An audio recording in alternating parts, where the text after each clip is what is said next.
Welcome to the DragonLance Saga Gaming Advanced Dungeons & Dragons episode. This is the 18th episode in the Advanced Dungeons & Dragons Dungeon Master's Guide series. It is Misham New Cult 29th. My name is Adam. DragonLance came out of Advanced Dungeons & Dragons, so I thought it'd be fun to read the core rules aloud and discuss them with a live audience. I would like to take a moment and thank the DL Saga YouTube members and Patreon patrons and invite you to consider becoming a member or patron. You can even grab Dragonlance Media or get $10 by signing up to start playing .games using my affiliate links in the description below. All right, let's dive into this. We left off at Sword +4 Defender. It gives its wielder the option of using all, some, or none of the +4 bonus in defense against any opponent using a handheld weapon such as a dagger, mace, spear, not hurled, sword, etc. For example, the wielder can, on the first round of battle, opt to use the sword as a +2 and save the other 2 bonus factors to be added on to his or her armor class. This can be done each round. What? What? That's interesting. Because at no point, except for in that example, does it say that you can use that bonus for armor class. That's cool. Sword +5 Holy Avenger is a holy sword.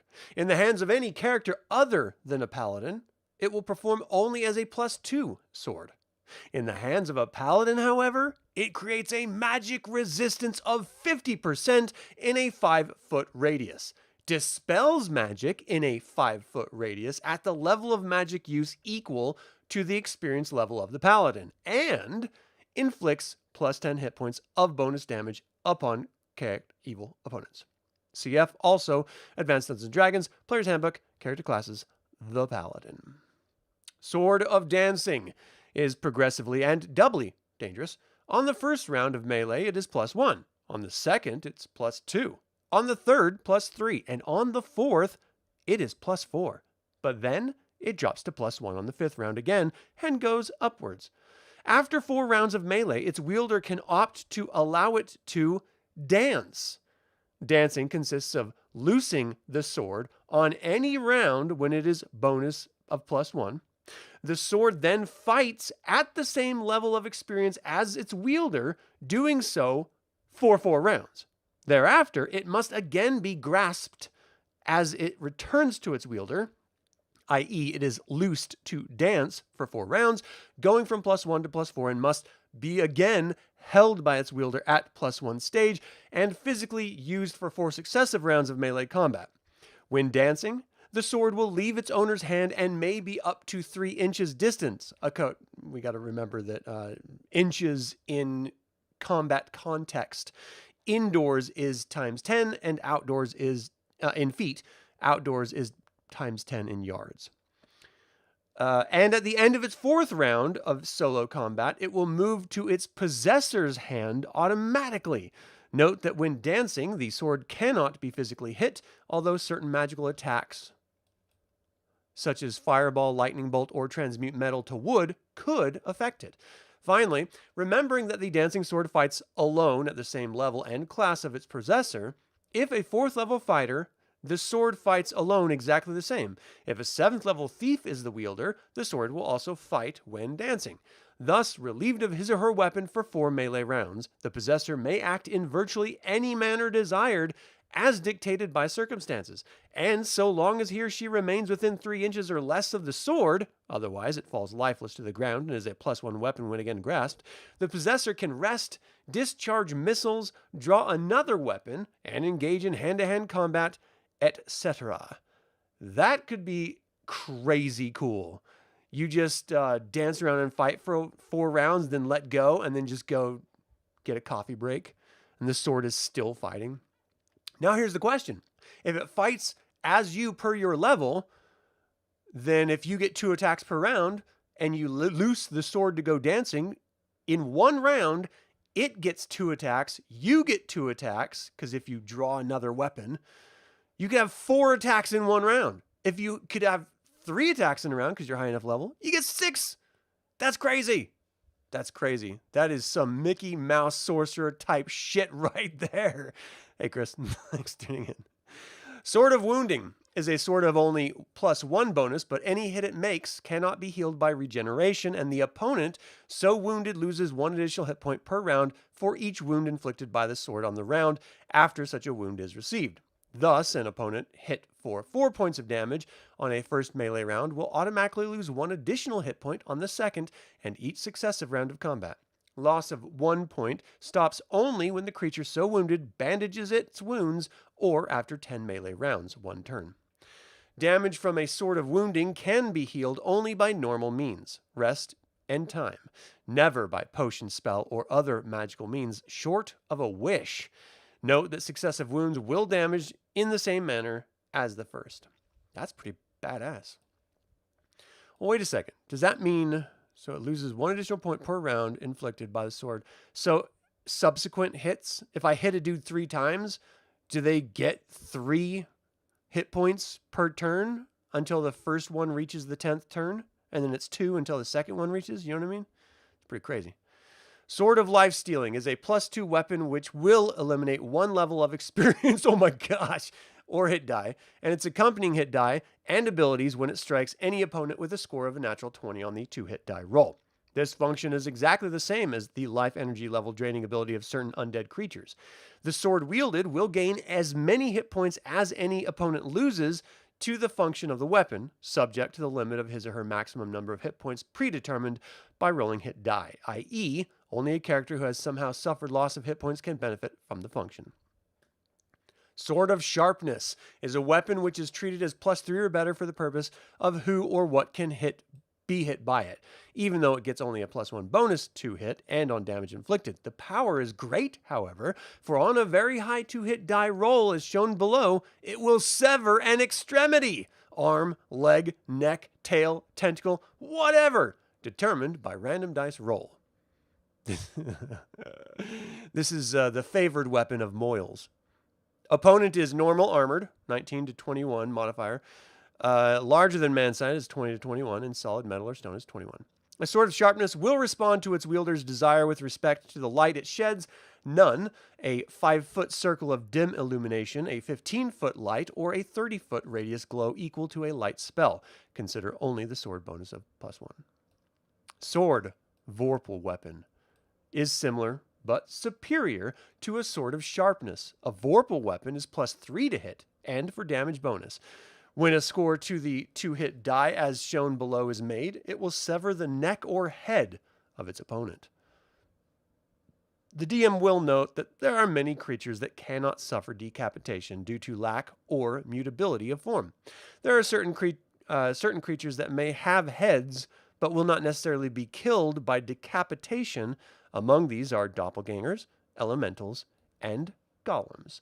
Now, can you see the love tonight? Look at this. That's got to be a purple worm, right? Back there. The dude's like fighting it. He's like, "Hiya!"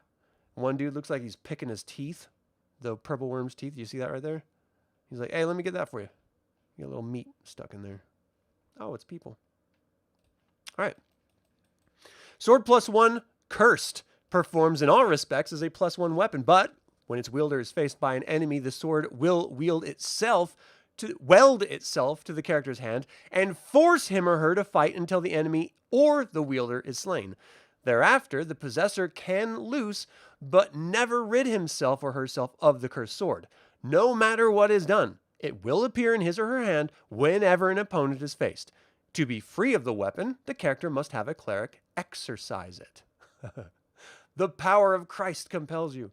All right, Sword -2, Cursed, is a sword which gives off a magical aura and performs well against targets in practice.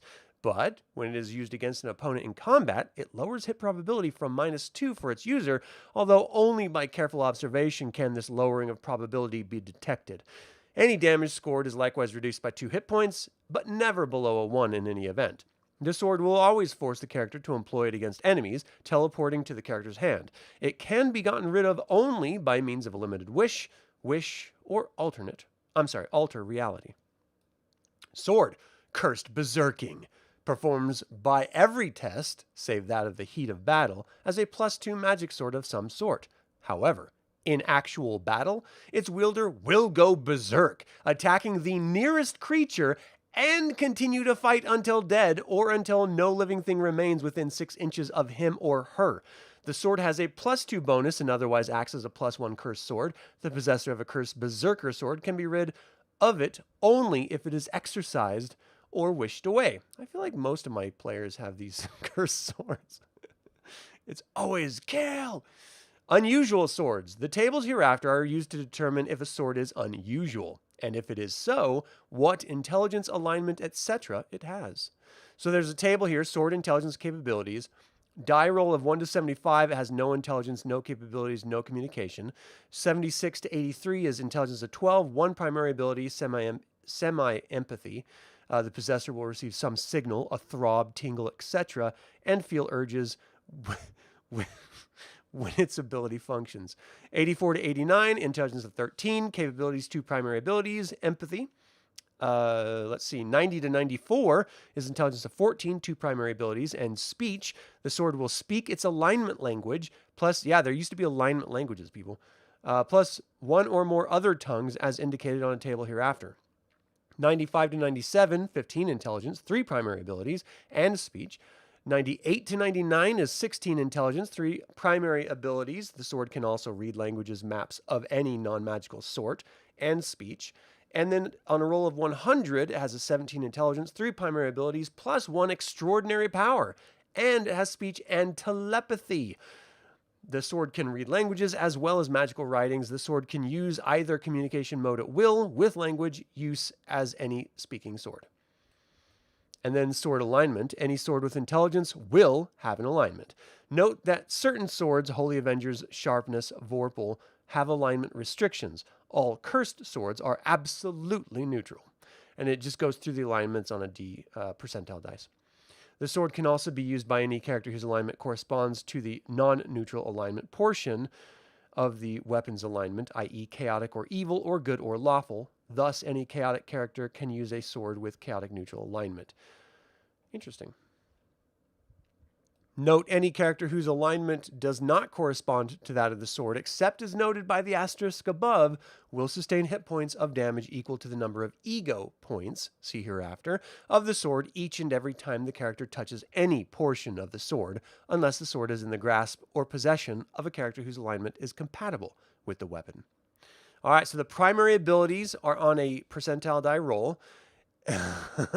One of them is detect elevator, shifting rooms, walls on a 1-inch radius, detect sloping passages, traps of large size, evil or good, precious metals, gems, magic, secret doors, invisible objects, locate objects, roll twice on the table, or roll an extraordinary power table. If the same ability is rolled twice or more, range of the power is doubled or tripled. All abilities function only when the sword is held, drawn, and in the possessor is concentrating on the desired result. A sword can do only one function at a time and thus can fight or detect but one thing at a time. This makes me think of Princess Bride when Inigo Montoya was looking for Wesley. Sword extraordinary powers. Percentile dice, of course, it goes from like charm person, clairaudience, clairvoyance, ESP, flying heal, telekinesis, x-ray vision, stuff like that. The same powers rolled twice. The uses per day are doubled. Powers function only when the sword is held and drawn and the possessor is concentrating upon the desired effect. Most powers will require that the character stop and concentrate for a full round. All right, special purpose swords. Purposes: A, defeat, slay diametrically opposed alignment, kill clerics, kill fighters, kill magic users, kill thieves, kill bards or monks. Wow. Overthrow law and or chaos, slay good and or evil, or slay non-humans. Monsters, and that's a D100. The purpose of the true neutral version of a sword is to preserve the balance by defeating, slaying powerful beings of the extreme alignments. That's lawful and chaotic good or chaotic evil. So purpose must suit the type and alignment of the sword in question. Killing is always restricted to evil when the sword is of good alignment. Swords dedicated to slaying monsters will always be either good and slay neutral or evil monsters, or evil, which will slay neutral or good monsters. Special purpose power. This is a percentile, and it is blindness, confusion, disintegrate, fear, insanity, paralysis, or +3 on all saving throws, -1 on each die of damage sustained. The power will operate only in pursuit of the special purpose. Non-alignment language spoken by sword, and it just gives you a percentile die roll with a number of languages as the result. See the section on language determination under persona of non-player characters for a listing of many of the possible tongues which can be spoken by a sword. You should select languages which will suit the type of sword and its abilities. All right, here's a good one. Sword ego, table 7. Only after all aspects of a sword have been determined and recorded can the ego rating of a sword be found. Ego, along with intelligence, will be a factor with regard to the dominance of the sword over character, and detailed hereafter.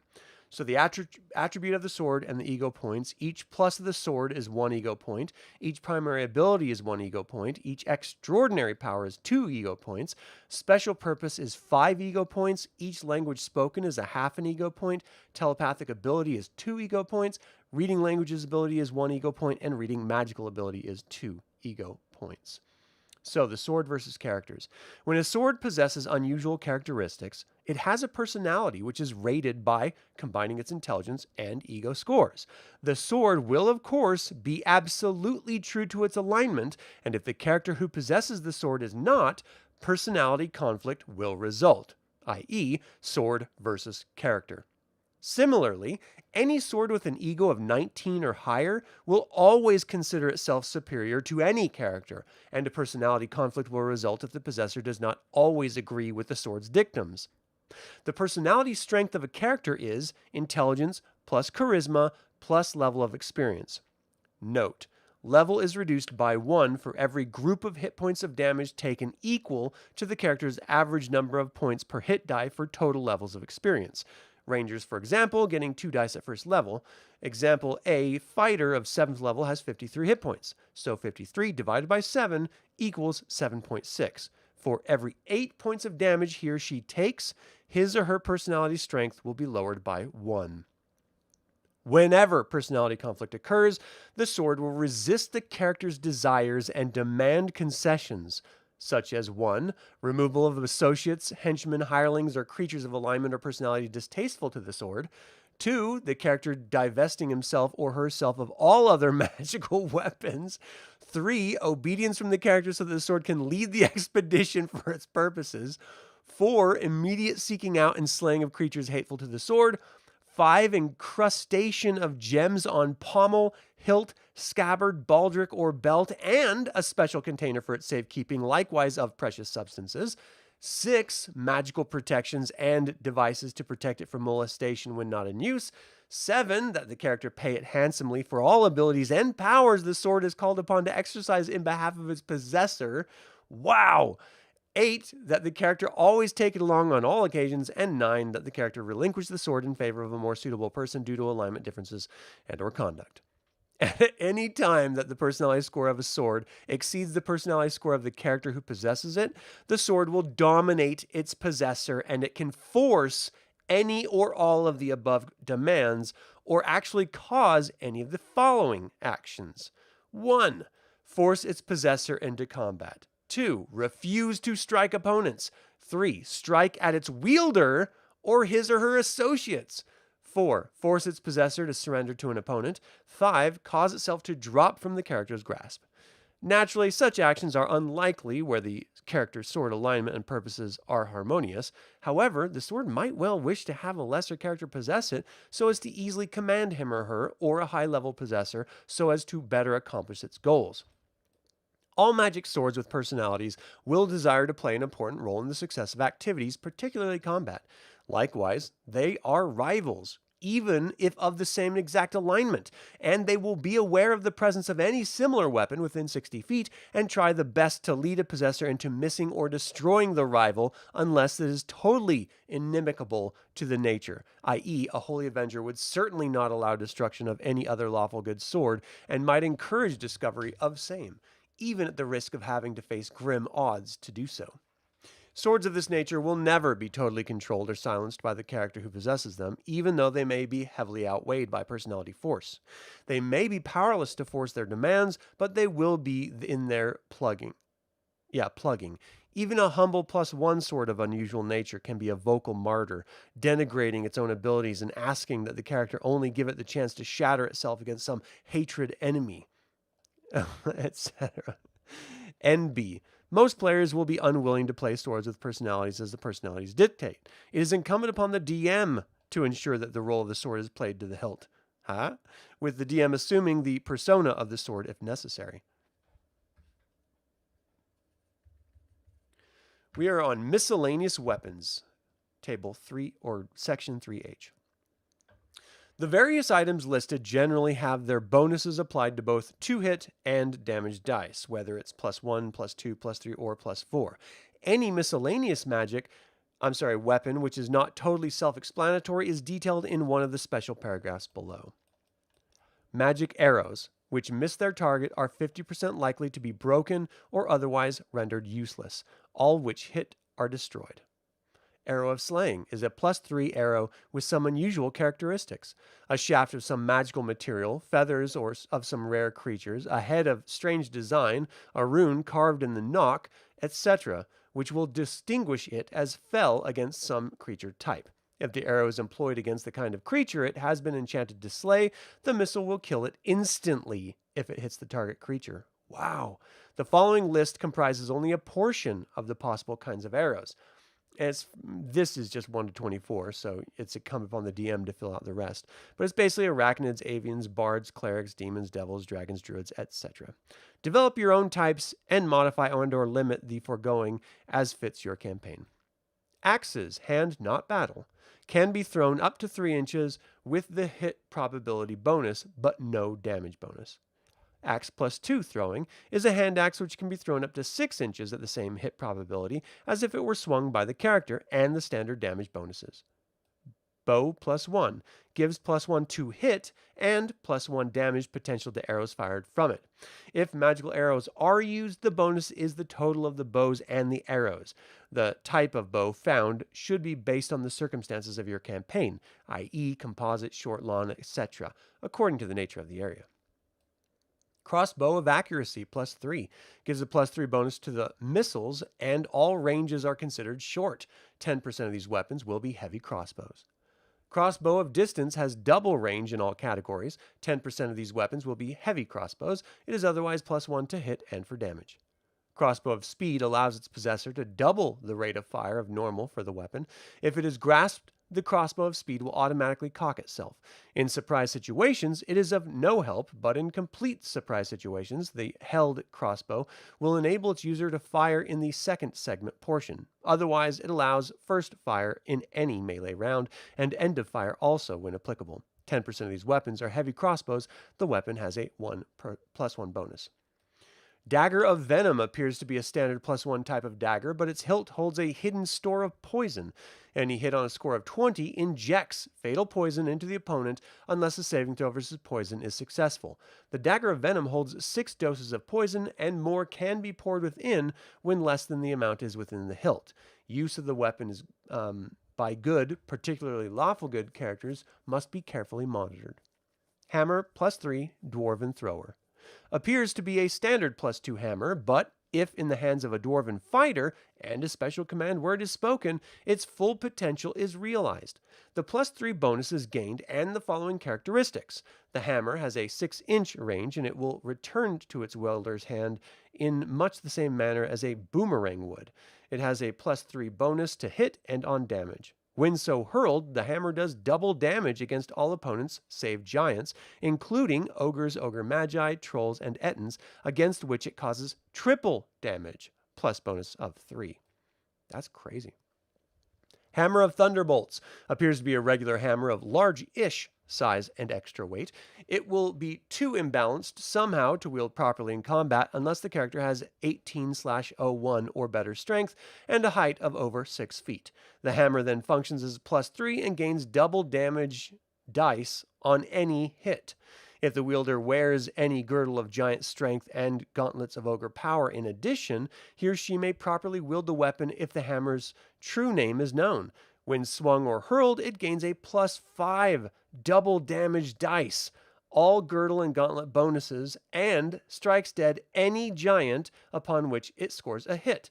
When hurled and successfully hitting, a great noise as if a clap of thunder broke overhead will resound, stunning all creatures within 3 inches for 1 round.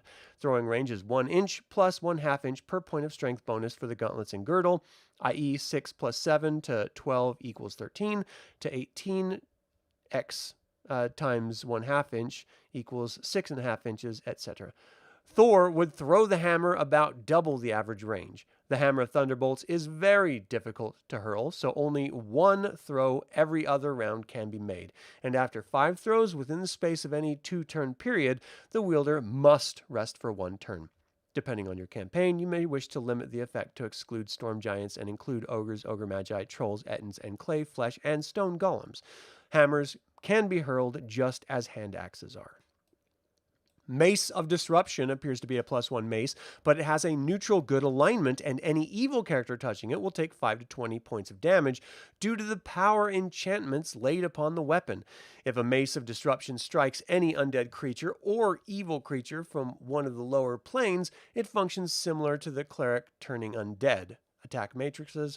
The mace causes such creatures to roll on matrix 3, matrix for clerics affecting undead, and if the wielder were 12th level, and if the creature struck scores equal to or below the number shown, it is disrupted and slain. Thus, skeletons, zombies, ghouls, shadows, and wights are instantly blasted out of existence, as are ghasts and even wraiths, and mummies have only 20% chance, specters 35%, vampires 50%, ghosts 65%, liches 80%, and other affected evil creatures 95% chance of saving. Even if these saving throws are affected, the Mace of Disruption scores double damage upon opponents of this sort, i.e. 2 times bonus and 2 times dice. Scimitar +2 is optionally treated the same as a magic sword, especially if your campaign is Asian in flavor or the activity area borders near such a nation. The possibilities are then rolled as follows. And it's a percentile from +1 to +5, and then Scimitar of Wounding and Scimitar of Sharpness. Then roll for unusual characteristics as usual. Sling of Seeking +2 gives its user a +2 bonus for both to hit and damage dice, but missiles from such a weapon are only regarded as +1 with respect to the determination of whether or not certain creatures are affected by the weapon, i.e. a special defense of +2 or better weapon to hit means the creature is impervious to normal missiles from this sling. Spears can be used as hand or missile weapons. In the latter employment, they might be broken by any creature with 1800 or greater strength, or against or by one that is massive, i.e. cave bear, hippo, rhino, etc. Intelligence creatures will be 70% likely to use the hurled spear against the hurler if struck by the weapon, 25% likely to break it. The spear must save versus crushing blow. Unintelligent creatures will be 25% likely to break it, save as above. Spear, Cursed Backbiter, is to all tests a magic spear with a +1 bonus, or at your option, +2 or +3. Even when it's used in combat against a deadly enemy, it will possibly perform properly, but each time it's used in melee, it will anger against a foe. Thus, there is a 5%, 1 in 20 cumulative chance that it will function against its wielder, and once so functioning, it cannot be loosed without a remove curse spell. When functioning, the spear will curl to strike its wielder in the back, having a hit probability which negates any shield and or dexterity bonuses to armor class, and doing normal damage. Backbiting includes hurling, but if the wielder has hurled the spear, he or she is, of course, loosed from grasping it. The damage done to the hurler will be double, however. Jeez. Trident, military fork +3, is a short-hafted weapon about 6 feet length overall. Upon command, the middle tine of the trident will retract into the pole, where the shaft of the weapon lengthens to 9 foot, thus creating a military fork with a short center spike. The changing of the form of the weapon from the trident to fork, or vice versa, requires 1 round.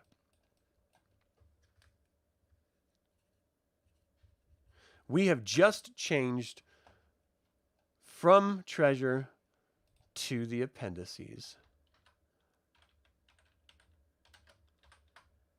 We are on Appendix A, a random dungeon generation. When you need help in designing a dungeon, whether it's a level in your main dungeon or a labyrinth discovered elsewhere, the following random generation system has proven itself to be useful. It must be noted that the system requires time, but it can be used directly in conjunction with actual play. The upper level, above the dungeon in which adventures are to take place, should be completely planned out, and it is a good idea to use the outdoor encounter matrix to see what lives where.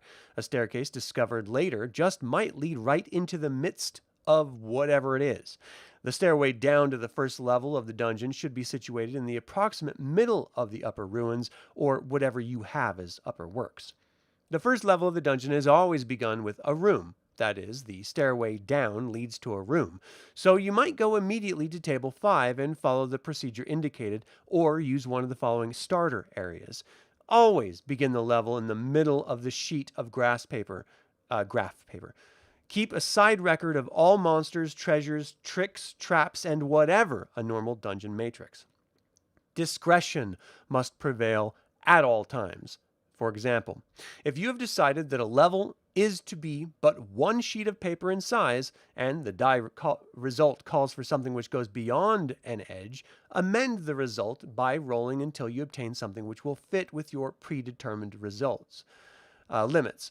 Common sense will serve. If a room won't fit, a smaller one must serve, and any room or chamber which is called for can be otherwise drawn to suit what you believe is to be its best positioning. Starter areas for random dungeon, and we've got some imagery. Look at this. So number 1 starter area is pretty nice. You got some equal dungeon spacing. 2 again is pretty symmetrical. 3 is pretty symmetrical as well. 4 is pretty simple, and 5 is kind of spaceship-like. Pretty cool. All right, let's see what's on the next page. Is it more? Oh no, just tables. Not as fun.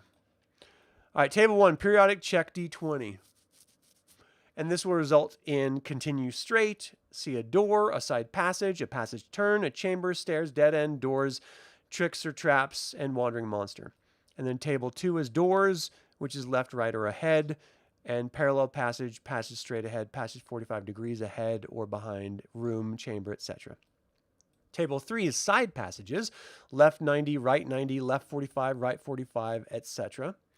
And then table 3A is passage width, 10 feet, 20 feet, 30 foot, or 5 foot, or special passage. And you know what? We got to show the imagery because it's awesome. Look at them fighting. The dwarf's like, come on, let's get these kobolds. All right, table 3B is special passage, 40-foot column down, 40-foot double row of columns, 50-foot double row, rivers, chasm, etc. And then table 4 turns is left 90, left 45, etc. Table 5 chambers and room size and shape is from square to rectangle to unusual shape, basically going from 20-foot squared to 40-foot to 60-foot. Table 5, unusual shape, circular, triangular, trapezoidal, odd-shaped, oval, octagonal, hexagonal, cave. I actually might, I don't use dungeon generation stuff. I usually just do it myself. But the more I'm looking at this, the more I'm just like, you might have some cool ideas that you might not have thought of otherwise. Unusual size, table 5 is about 500 square feet to 3,400 square feet. Table 5C, number of exits, up to 600 feet. Number of exits, 1. You can have some of them with 4 exits over 600 feet, etc. Then you have an exit location of the opposite wall, left wall, right wall, same wall. Exit direction is straight ahead 45 degrees somewhere. Chamber or room contents is empty, monster only, monster and treasure, special, trick, trap, or treasure. And we get some more delightful artwork. Look at these guys. That's a lot. That looks like trolls back there. Like a whole lot of trolls. Whew, that's dangerous. Trolls are tough. All right, and then we have table 5G treasure. And it basically just gives you like 1,000 copper all the way up to magic. Treasure is contained in bags, sacks, small coffers, chests, huge chests, etc. Treasure is guarded by contact point. Oh, it gives you the traps that it's treasured by, or guarded by. That's pretty cool. From like trapdoors, gas, blades, scything. That's pretty cool. Spears released from walls, explosive runes. Treasure is hidden by or in invisibility, illusion, secret space, under a heap of trash, behind a loose stone, etc. Table 6, stairs, is down, up, chimney, trapdoor, etc. Table 7, trick or trap, secret door, pit, wall, oil, arrow trap, spear trap, gas, door falls outward, illusionary wall. Sorry, I couldn't say that. Shoot down. Table 5, 6, 7, gas subtable, blinds, fear, sleep, or strength. And we've got some more awesome artwork. What are these called? Yun T? Oh, I can't remember what these like serpentine creatures are called. Anyway, see, table 8, caves and caverns. Table 9, pools, and it shows pools with monster, no monster, and with treasure. Lakes with monsters, no monster, or enchanted lake. Magic pools table turns gold to platinum. Will, on a one-time only basis, add or subtract from the character's statistics. Wow. Talking pool, which grants... Yeah, I would never have thought of a pool, so I'm definitely going to reference this. This is awesome. Random dungeon generation for solo play. The random dungeon generation system is easily adaptable to solitary play. Locate the entrance to the dungeon and then select one of the random dungeon starting areas given here, locating it in the middle of the graph paper. Monsters. Inhabitants of the dungeon are determined from the dungeon encounter matrix. For special areas, you can have a friend or correspondent send you sealed information. Listening at doors, use a 12-sided die, and if a 1 is rolled, there is a monster, with or without treasure. Procedure is then normal, but surprise is possible only on the monster's part. ESP and other detection devices use a 6-sided die, a 1 indicating a monster, which will be known, rolling it out, ignoring any undead or other non-thinking monsters. Check other rooms, chambers, etc. normally, and for any monster which cannot be indicated by the ESP or detect device. Surprise is only possible on a roll of 1 on an 8-sided die. All right, we are on Appendix B.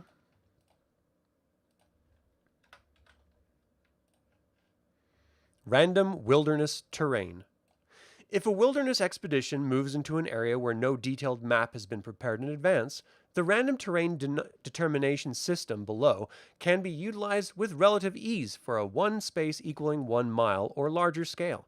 In using it, however, common sense must prevail. For example, if the expedition is in the North Country, the forest will be pine or possibly scrub, while in tropical regions, it will be jungle. Similarly, if a pond is indicated in 2 successive spaces, the 2 should be treated as one large body of water. The Dungeon Master must also feel free to add to the random terrain as he sees fit, in order to develop a reasonable configuration. In any event, the DM must draw in rivers, large lakes, seas, oceans, and islands, as these features cannot be easily generated by a random method. As the party enters each space, generate a random number from 1 to 20, find the type of terrain the party is currently on by reading across the page, then read down the column until you find the line where the random number generated falls, and simply move left to determine the terrain that predominates in the new space. If a pond is indicated, the terrain in it is the same as that of the previous space. If a depression is indicated, the referee must decide as to its nature and extent. Generally, the terrain it is in must be the same as the previous space. A depression in a marsh is some form of lake. Note, glens and forests, paths, tracks, and streams can be included as desired. Paths, tracks, and streams must lead to or from unmapped spaces, of course. Terrain guide. Plain is tundra, steppe, savanna, prairie, heath, moor, downs, or meadow. Scrub is brush, veldt, brush, thickets, brackens. Forest, woods, jungle, groves, and copses, light forest. Rough, badlands. Desert, barrens, waste, flat, snowfield. Hills, ridges, bluffs, dunes. Mountains, mesas, glaciers, tors. Marsh, fen, slough, swamp, bog, mire, quagmire, morass, pond, pools, tarn, lake, depression, gorge, rift, valley, canyon.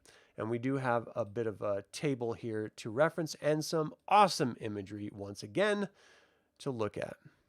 A dude is striking that golem in the belly button. Who does that? What a monster. Okay. Inhabitation, check each space for the possibility of inhabitation. Use random numbers 1 to 100. And so it's like type of settlement is single dwelling, thorp, hamlet, village, town, city, castle, ruins, and then roll again, or uninhabited, and then it gives you a population reference as well.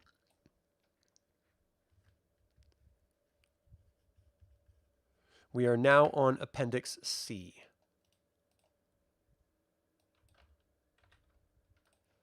Random monster encounters. The procedures and tables for determining random monster encounters during the course of a campaign are given here. The state of advanced Dungeons & Dragons is such that new and different creatures are being devised regularly and often, so that by and large, the only monsters which are included are those in Monster Manual. Two notable exceptions to this are the Mesodaemon and Nycadaemon, which are found in the Advanced Dungeons & Dragons module D3, Vault of the Drow, TSR Games Incorporated. If you do not have this module, simply ignore results calling for these monsters and roll again. It is quite possible that at some future time, a new edition of this work will be updated to include all of the recognized AD&D monsters. You may do this for yourself now and include your own favorite creatures at the same time by finding the experience points value of such monsters and equating them to those already found herein. Determine the frequency, common, uncommon, etc., of the new creatures and then include them in the appropriate tables by adding them and the comparable monsters as shown. Be careful not to upset the probability balance. Dungeon random monster levels are determined as follows. Dungeon level 1 to 10, from 20 experience all the way to 10,000 experience. Random monster tables are included for the following types of encounters. Dungeon encounters, dungeon random monster level determined matrix, monster levels 1 to 10, human subtable, character subtable, dragon subtables by monster level. Underwater encounters in freshwater, shallow, deep. Underwater encounters in saltwater, shallow, deep. Astral and ethereal encounters, psychic, wind, ether, cyclone, astral encounter table, ethereal encounter table. Psionic encounters, psionic encounter table, human subtable modifiers. Outdoor random monster encounters, patrols, inhabited areas, outdoor random monster encounter tables, Arctic conditions, subarctic conditions, temperate and subtropical conditions, uninhabited wilderness areas, subtables, demi-human, dragon, frog, giant, humanoid, lycanthrope, men, snake, sphinx, spider, undead. Whew. Temperate and subtropical conditions, inhabited and or patrolled areas, temperate conditions, fairy and sylvanous settings, Pleistocene conditions, subtropical to tropical conditions, prehistoric settings, age of dinosaurs, tropical and near-tropical conditions, uninhabited wilderness areas, Sphinx subtable. Waterborne random monster encounters, fresh water, small body of water, fresh water, large body of water, salt water, shallow waters, coastal waters, small inland seas, salt water, deep waters, dinosaur subtable. Airborne random monster encounters. Procedure. When a random encounter is indicated by the periodic check, and you do not have an encounter table specifically devised for the area, roll a d20. Cross-index the level of the dungeon, or whatever is equivalent to it, with the die result, and read up to find which dungeon random monster table by Roman numeral monster, level 1 to 10, to consult to find the type of monster encountered. Once the table is found, dice will determine at random what monster has been encountered and in what numbers. Monster encountered adjustment for relative dungeon level.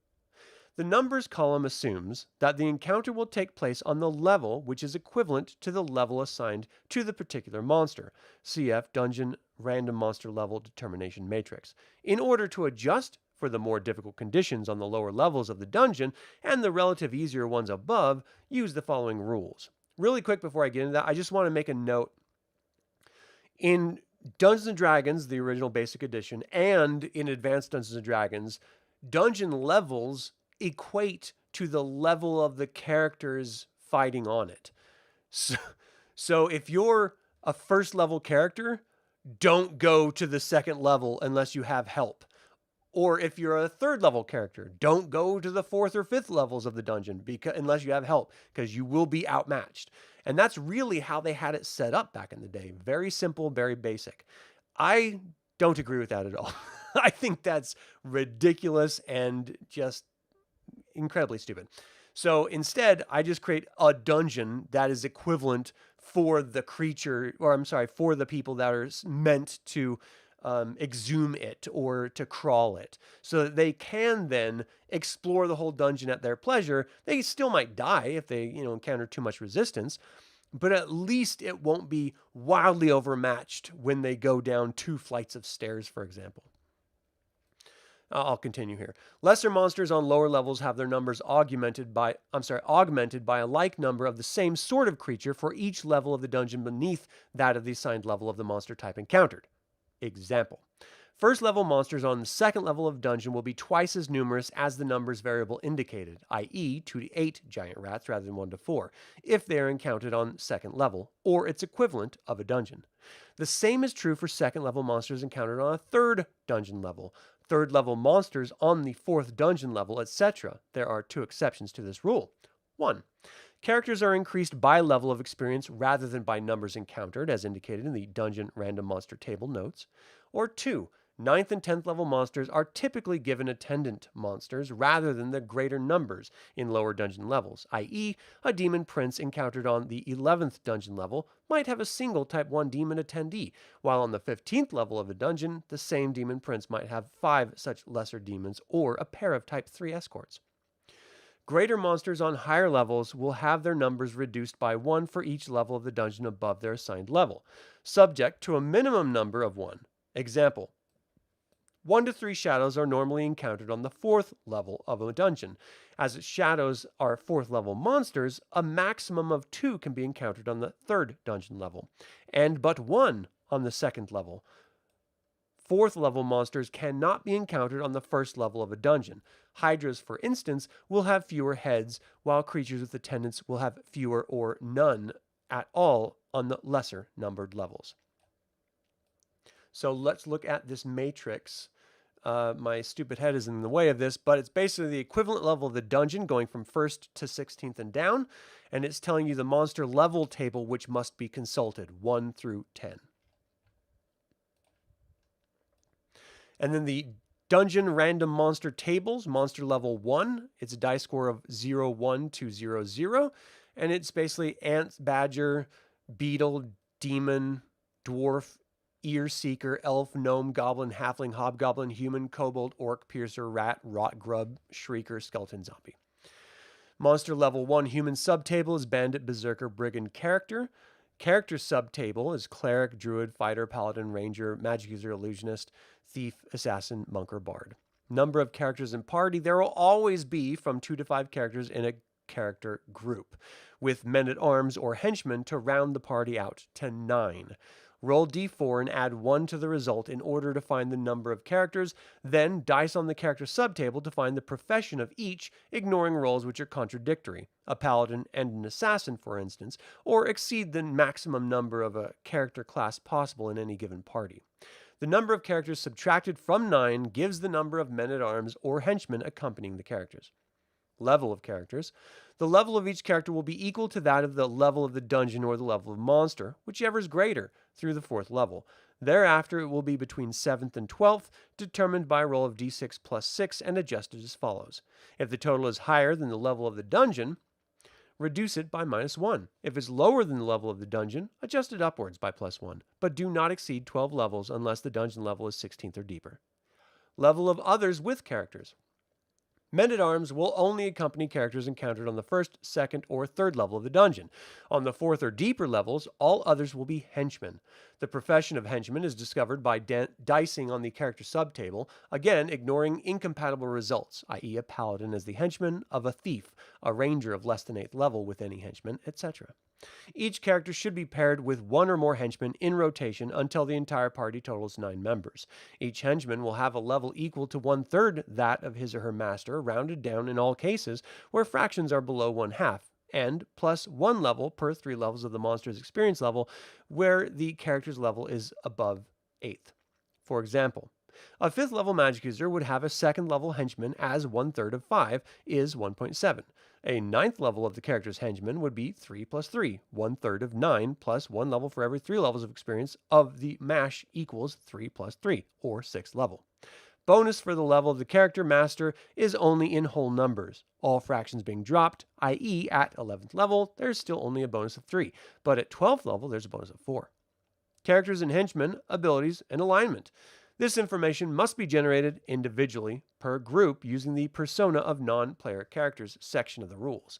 Alternatively, you may wish to obtain prepared lists of such characters or generate such lists yourself in advance and select therefrom. Men-at-Arms will need only hit points, of course. Alignments must be compatible. Character and henchman equipment. Arms, armor, and equipment typical to a party of dungeon adventurers may be assumed. That is, characters at first level will have scale or chain armor, if applicable to their professions, standard weapons, and only minimal gear. At second level, plate mail will be typical, weapons profuse, and gear very complete. Much oil, holy or unholy water, silver mirrors, etc. Consider men-at-arms to have only lower value armor and fewer weapons, i.e. studded leather, crossbow, and dagger, or at best, scale mail, shield, spear, sword, long, and backpack. Character spells. Select character spells according to those which you believe most suited the party as a whole. Do likewise with the magic user spells following limitations of known spells. Henchmen with spell ability should be similarly supplied with spells selected by the DM. Party magic items. In order to simulate a party of adventurers, it is absolutely necessary that characters and henchmen have and employ some magical devices. While it is possible to give such parties the whole gamut of items listed, it is suggested that you use the following lists and select according to the following rule. And so it goes from individual as first level with a 10% chance, 1 item from table 1, to individual as 12th level, 3 items from table 1, 2 items from table 2, 60% chance of 1 item from table 3, and 20% chance of 1 item from table 4.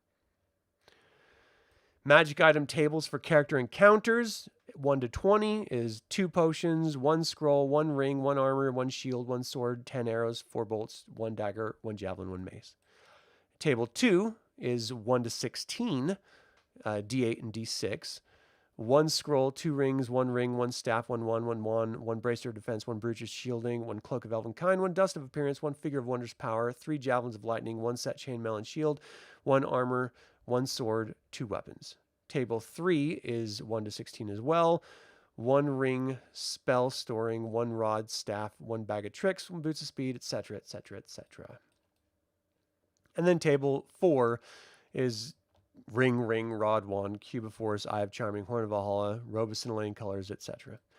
General notes. Substitute freely, following the examples given. Remember that characters will be prone to use all items if hostilities commence. Also remember that if characters are defeated, some of these items will be brought into your campaign. Be careful in handling groups. Race and multi-class. It is suggested that non-human characters and henchmen be about 20% of the total. If the profession of the characters or henchmen is very limited or impossible for the race, use it or its closest approximation as one of 2 or 3 classes of individual. About 50% of non-humans will have 2 professions, about 25% of those will have 3. Race and probability of multi-profession is shown below. And it's a die score of 1 to 100, and dwarf to half-orc, 15% to 50%. Level of multi-classed individuals, determine a level for a single profession, add 2 and divide by 2, dropping fractions below 1/2. For a triple class, add 3, divide by 3, and drop fractions below 1/2. If one class is thereby exceeded, take 1/2 the excess levels and assign them to the other. In a triple classed individual, divide excess levels and assign to the 2 remaining classes. Confrontation. When the party of adventurers meets a party of characters and henchmen men-at-arms, be certain that you consider relative aggressiveness and alignments. A character party feeling itself weak in relation to the adventurers encountered will certainly attempt to avoid, negotiate, or use wit and guile to bluff their way out of actual combat. They will be prepared for whatever happens, however, unless surprised. Check reaction if negotiations occur. Character parties will never join with adventurers unless you personally can obtain more benefit for the former from some form of cooperation. This typically indicates little or no gain or possibly loss for the player party. Do not check morale for the character party, but place yourself in their position, just as if you personally were the player to whom each and every individual in the group belonged. In short, play them as if they were player characters. If the confrontation is going against the group, use means to right it in their favor or break off, whichever is the most likely to bring the greatest benefit. If adventurers are bested, the character party will not necessarily kill them to strip and abandon, hold for ransom, and imprison for sacrifice later, but 3 possible alternatives to instant slaughter. It is strongly suggested that if you use these tables for random encounters, you prepare character groups ahead of time, determining all information for as many groups as time permits. Likewise, do the same for character groups encountered actually or ethereally, see astral and ethereal encounter tables, whenever an encounter with any such group occurs. You then need but turn to the prepared information, use the first group, and when the encounter is over, that part is crossed off. This procedure assures that undue time will not be wasted during actual play, and that you will have had time to properly prepare and know the encountered group. And then we have the monster level 2 table, which is the badger, centipede, character, devil, gas spore, knoll, piercer, rat, rot grub, shrieker, sturge, toad, troglodyte. Monster level 3 table, beetle, bugbear, character, dragon, fungi, gelatinous cube, ghoul, lizard, lycanthrope, ochre jelly, ogre, piercer, rot grub, shrieker, spider, tick, weasel.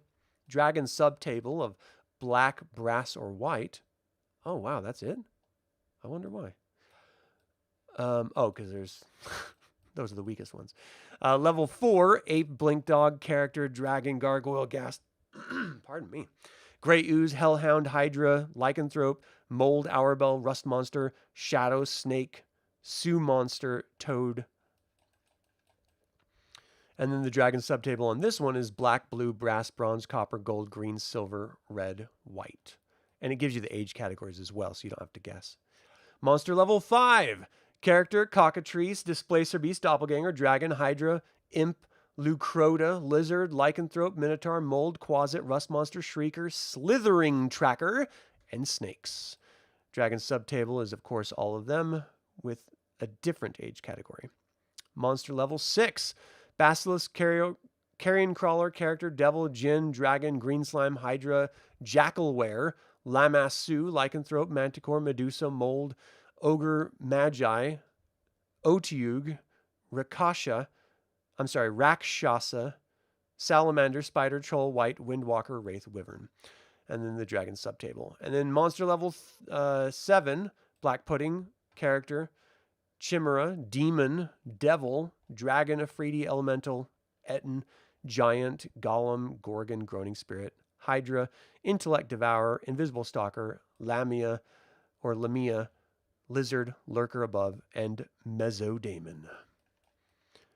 Mimic, mind flayer, mummy, naga, neo-otig, night hag, roper, shambling mound, shidu, slug, specter, trapper, umberhulk, will-o-wisp, zorn.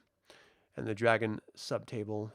And then monster level 8 is aerial servant, character, demon, devil, dragon, ghost, giant, golem, hydra, intellect devourer, lurker, mold, mind flayer, naga, neo-otiug, purple worm, rust monster, slug, giant, trapper, vampire, will-o-wisp, zorn. Yeah, definitely. The physics channel with Kenny. Thanks for tuning in. This is very much different than the current game. I mean, in some ways, it's actually the exact same. You know, I mean, you have some basic structure that has never changed and some basic functions that have never changed. But I do love that there are some significant differences in approach. And then monster level 9, character, devil, dragon, giant, golem, hydra, mold, Nicodemon, purple worm, rust monster, titan, umber, hulk, vampire, will-o-wisp, zorn with the dragon subtable.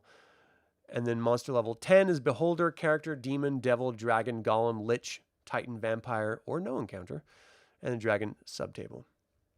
So let's see. We're kind of at the end here, so we're going to stop right before we hit underwater random monster encounters. That is it for this episode of Gaming Advanced Dungeons & Dragons. What do you think of the magic swords and the appendix of creating your own dungeons thus far? Do you have a favorite dungeon generation tool that may not have been described? Leave a comment below or feel free to email me at info@dlsaga.com. I would like to take a moment and remind you to subscribe to this YouTube channel, ring the bell to get notified about upcoming videos, and click the like button. This all goes to help other Dragonlance fans learn about this channel and its content. Thank you to creator Patron Aaron Hardy, producer Patron Azrael, developer patrons Chris Androu and Sam Ruiz, and all the YouTube members. This channel is all about celebrating the wonderful world of the Dragonlance Saga, and I hope you'll join me in the celebration. Thank you for watching. This has been Adam with Dragonlance Saga, and until next time, Sláinte mhath.